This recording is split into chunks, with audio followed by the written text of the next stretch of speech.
पक्षपात तो मैं सदा ही करता हूँ बड़े भैया।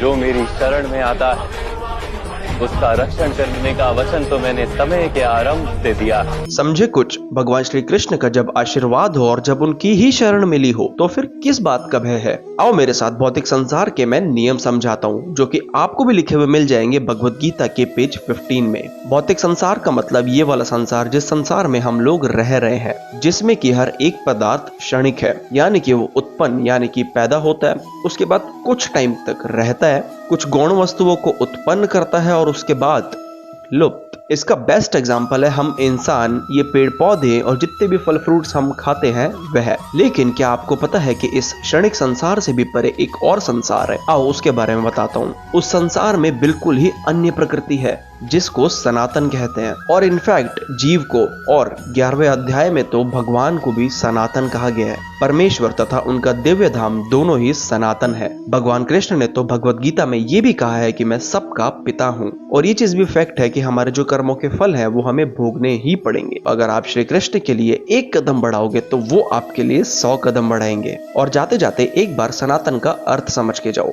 सनातन का अर्थ है जिसका ना ही कोई आदि है और ना ही अंत। वो सब नहीं है जो आपको सोशल मीडिया पे दिखाया जाता है। सनातन का अर्थ है जिसका ना ही कोई आदि है और ना ही अंत। तो गाइस, अगर आप इस वीडियो से कुछ थोड़ा भी सीखे, अगर आपको कुछ थोड़ा भी समझ में आया तो फटाफट से प्लीज कमेंट करो, ताकि मुझे पता लगे कि आप कुछ समझ भी रहे हैं। बाकी मिलता हूं मैं नेक्स्ट वीडियो में। हरे कृष्णा।